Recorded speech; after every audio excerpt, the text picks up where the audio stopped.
आदाब, ये आकाशवाणी है। खबरों के साथ मैं अर्जुमंद अली खान।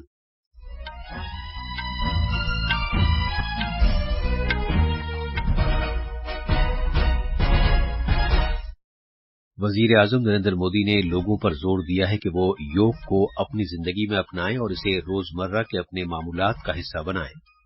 आकाशवाणी पर मन की बात प्रोग्राम में वजीर आजम ने कहा कि जम्मू और कश्मीर में बारामूला एक नए सफेद इनकलाब की अलामत बन रहा है। जनाब मोदी ने कहा कि बैनुल-अक़वामी खेल मुकाबलों में भारत की कामयाबी खिलाड़ियों की सख्त मेहनत का नतीजा है। आईआईटी दाखिला इम्तिहान जेईई एडवांस्ड के नतीजों का ऐलान कर दिया गया है। हैदराबाद जोन के वाविलाला चिडविला रेड्डी ने अव्वल मकाम हासिल किया है।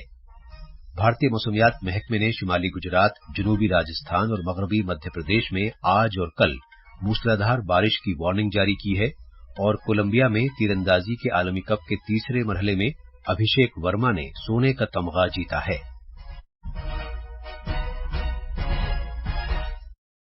अब खबरें तफसील से। वजीर आजम नरेंद्र मोदी ने कहा है कि वो इस महीने की 21 तारीख को न्यूयॉर्क में अक़वाम मुत्तहिदा हेडक्वार्टर्स में योग के बैनुल-अक़वामी दिन के प्रोग्राम में शिरकत करेंगे।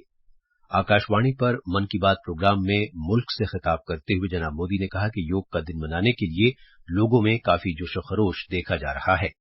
उन्होंने कहा कि इस साल योग दिवस का मौजू है वासुधैव कुटुंबकम के लिए योग, यानी एक कुर्रा अर्ज एक कुनबे की शक्ल में सभी की बहबूद के लिए योग। जनाब मोदी ने इस बात को उजागर किया कि भारत मादरे जमहूरियत है और भारत के अवाम जमहूरी नजरियात और ख्यालात को मुकद्दम मानते हैं। वजीर आजम ने कहा कि 25 जून के दिन को कभी नहीं भुलाया जा सकता। इस दिन मुल्क में इमरजेंसी नाफिज की गई थी। वजीर आजम ने इसे भारत की तारीख में एक स्याह दौर से ताबीर किया और उम्मीद जाहिर की कि अब जबकि भारत आजादी का अमृत महोत्सव मना रहा है, लोगों को ऐसी हरकतों और जराइम पर भी नजर डालनी चाहिए जिनसे मुल्क की आजादी को खतरा लाहिक होता है। समंदरी तूफान बिपरजॉय का जिक्र करते हुए जनाब मोदी ने मुल्क के आम लोगों की कोशिशों, सख्त मेहनत और मजबूत कुव्वत इरादी की सताइश की। उन्होंने कहा कि अभी 2-3 दिन पहले ही समंदरी तूफान बिपरजॉय से गुजरात के कच्छ में बड़ी तबाही हुई है। वजीर आजम ने कच्छ के अवाम की दिलेरी और तैयारी को सराहा, जिसके साथ उन्होंने खतरनाक समंदरी तूफान का सामना किया और उसे गैर मामूली करार दिया। जनाब मोदी ने कुदरती आफात से पैदा हालात से निमटने के निजाम की भी तारीफ की जो भारत ने पिछले कुछ बरसों में तैयार किया है। वजीर आजम ने कहा कि मुल्क मुख्तलिफ तरह की मुहिम चलाकर पानी की बचत के लिए इज्तिमाई कोशिशें कर रहा है। जनाब मोदी ने जंगलात लगाने के लिए जापान की मियावाकी तकनीक का भी तस्करा किया। वजीर आजम ने कहा कि मियावाकी जंगलात कहीं भी, हत्ता के शहरों में भी आसानी के साथ उगाए जा सकते हैं। जनाब मोदी ने जोर देकर कहा कि भारत में साल 2025 तक मुल्क से टीबी का खात्मा करने का अहद कर रखा है। उन्होंने कहा कि मकसद बहुत बड़ा है और तपेदिक को जड़ से खत्म करने के लिए निक्षय मित्रों ने कमान संभाली है। मुल्क में बड़ी तादाद में मुख्तलिफ समाजी तंजीमें निक्षय मित्र बन गई हैं। वजीर आजम ने कहा कि गांवों और पंचायतों में हजारों लोग आगे आए हैं और उन्होंने टीबी मरीजों की देखभाल का काम अपने हाथ में लिया है। वजीर आजम ने डेयरी फार्मिंग शुरू करने के लिए जम्मू कश्मीर के बारामूला जिले के लोगों की मिसाल पेश की। इस जिले में तवील अरसे तक दूध की किल्लत रही थी। जनाब मोदी ने कहा कि बारामूला के लोगों ने इस चैलेंज को एक मौके के तौर पर हाथ में लिया। जनाब मोदी ने छत्रपति शिवाजी महाराज को भी याद किया और कहा कि इस महीने के अवाइल में छत्रपति शिवाजी महाराज की ताजपोशी के 350 साल मुकम्मल हो गए। वजीर आजम ने इस बात पर मसरत का इजहार किया कि खेलों के मैदान से इस महीने भारत के लिए काफी अच्छी खबरें सामने आईं। जनाब मोदी ने इस बात का भी तस्करा किया कि भगवान जगन्नाथ की तारीखी रथ यात्रा मंगल से मुल्क के मुख्तलिफ रियासतों में पूरी धूमधाम के साथ निकाली जाएगी। वजीर आजम ने कहा कि मुख्तलिफ राजभवनों में जिस जोशो खरोश के साथ दीगर रियासतों के यौम तासीस मनाए गए, वो एक ऐसी पहल है जिससे एक भारत श्रेष्ठ भारत के जज्बे को तक़वियत मिलती है। जनाब मोदी ने लोगों पर जोर दिया कि वो बारिश के सीजन के दौरान अपनी सेहत का ख्याल रखें और मुतवाज़िन खुराक लें। उन्होंने बच्चों को भी सलाह दी कि वो अपने स्कूल का होमवर्क आखिरी दिन के लिए न छोड़ें। वियतनाम के वजीर दिफा जनरल फान वांग ग्यांग आज से भारत का 2 रोजा सरकारी दौरा कर रहे हैं। वो भारत में अपने कयाम के दौरान आगरा भी जाएंगे। वज़ीर दिफा राजनाथ सिंह कल वियतनाम के वज़ीर दिफा जनरल फान वांग के साथ बाहमी बातचीत करेंगे ताकि दोनों मुल्कों के दरमियान दिफाई इश्तराक को मजीद फरोग दिया जा सके। बातचीत के दौरान दोनों रहनुमा इलाकाई और आपसी मफाद के आलमी मामलात पर तबादला ख्याल करेंगे।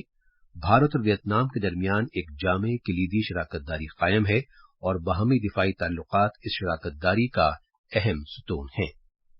ये खबरें आकाशवाणी से नशर की जा रही हैं। आईआईटी दाखिला इम्तिहान जेईई एडवांस्ड के नतीजों का ऐलान कर दिया गया है।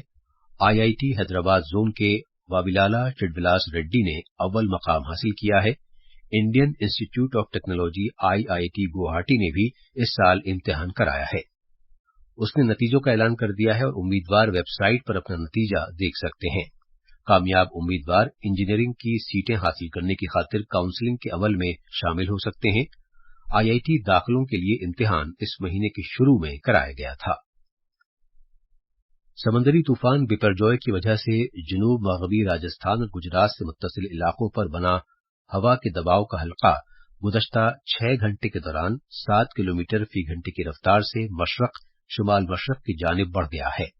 फिलहाल ये जोधपुर से तकरीबन 60 किलोमीटर जनूब मगरिब में जनूबी राजस्थान के वस्ती हिस्से पर मरकूज है। भारतीय मौसमियात महकमे ने कहा है कि इसके मशरक शुमाल मशरक की जानिब मुसलसल बढ़ने का कवी इम्कान है। राजस्थान के जनूबी हिस्से में आज और कल शदीद से बहुत शदीद बारिश की पेशगोई की गई है। आईएमडी ने शिमाली गुजरात, जनूबी राजस्थान और मगरबी मध्य प्रदेश में आज और कल मूसलाधार बारिश की वार्निंग जारी की है। राजस्थान के मुताद्दिद जिलों में समंदरी तूफान बिपरजॉय के असर से तेज हवाओं के साथ शदीद बारिश हुई है, जिसके सबब मामूल की जिंदगी मुतासिर हुई है। जालोर, बाड़मेर, सिरोही और उदयपुर जिलों में तेज हवाओं के साथ शदीद से बहुत शदीद बारिश हुई है। इसके अलावा बांसवाड़ा, पाली, राजसमंद, जोधपुर, अजमेर और कोटा जिलों में भी शदीद बारिश हुई है। भारतीय महकमा मौसमियात ने बाड़मेर, जालोर, पाली, सिरोही, जोधपुर और नागौर जिलों में आज तेज हवाओं के साथ शदीद बारिश के लिए अलर्ट जारी किया है। बाड़मेर में एक दिन में 12 इंच बारिश रिकॉर्ड की गई, जिससे 25 बरस का रिकॉर्ड टूट गया। दूसरी तरफ सिरोही जिले के माउंट आबू में 9 इंच बारिश दर्ज की गई। तीनों जिलों में कई कस्बे और गांव जेर आब आ गए हैं। तेज हवाओं के सबब सैकड़ों पेड़ और बिजली के खंभे उखड़ गए। सिक्किम में ग्याल सिंह जिले में देंताम और उतारे मकामात पर कल रात हुई मूसलाधार बारिश की वजह से वहां सैलाब आ गया, जिससे मकानात, खेतों, मवेशियों, पुलों, झोंपड़ियों और दीगर सरकारी बुनियादी ढांचे को शदीद नुकसान पहुंचा। अलबत्ता अभी तक किसी जानी नुकसान की कोई खबर नहीं है। अग्निवीरों के पहले बैच के लिए पासिंग आउट और तौसीकी तकरीब कल हैदराबाद के आर्टिलरी सेंटर में मुनक्किद हुई। आर्टिलरी सेंटर के कमांडेंट ब्रिगेडियर राजीव चौहान की सदारत में कुल 1500 अग्निवीरों ने सबसे पहले और हमेशा मुल्क की खिदमत करने का अहद किया। कोलंबिया के शहर मेडेलिन में तीरंदाजी के आलमी कप के तीसरे मरहले में भारत के तीरंदाज अभिषेक वर्मा ने सोने का तमगा जीता है। उन्होंने मर्दों के कंपाउंड इनफरादी फाइनल में ये तमगा हासिल किया। इस तरह अभिषेक वर्मा 2023 के तीरंदाजी वर्ल्ड कप फाइनल के लिए क्वालिफाई करने वाले भारत के तीसरे कंपाउंड तीरंदाज बन गए हैं। वर्ल्ड कप फाइनल मेक्सिको में 9 और 10 सितंबर को खेला जाएगा। आखिर में खास खबरें एक बार फिर। वजीर आजम नरेंद्र मोदी ने लोगों पर जोर दिया है कि वो योग को अपनी जिंदगी में अपनाएं और इसे रोजमर्रा के अपने मामूलात का हिस्सा बनाएं। आकाशवाणी पर मन की बात प्रोग्राम में वजीर आजम ने कहा कि जम्मू कश्मीर में बारामुल्ला एक नए सफेद इनकलाब की अलामत बन रहा है। जनाब मोदी ने कहा कि बैनुल अक़वामी खेल मुकाबलों में भारत की कामयाबी खिलाड़ियों की सख्त मेहनत का नतीजा है। आईआईटी दाखिला इम्तिहान जेईई एडवांस्ड के नतीजों का ऐलान कर दिया गया है। हैदराबाद जोन के वाबिलाला चिदविला रेड्डी ने अव्वल मकाम हासिल किया है और कोलंबिया में तीरंदाजी के आलमी कप के तीसरे मरहले में अभिषेक वर्मा ने सोने का तमगा जीता है। इसके साथ ही खबरों का ये बुलेटिन खत्म हुआ।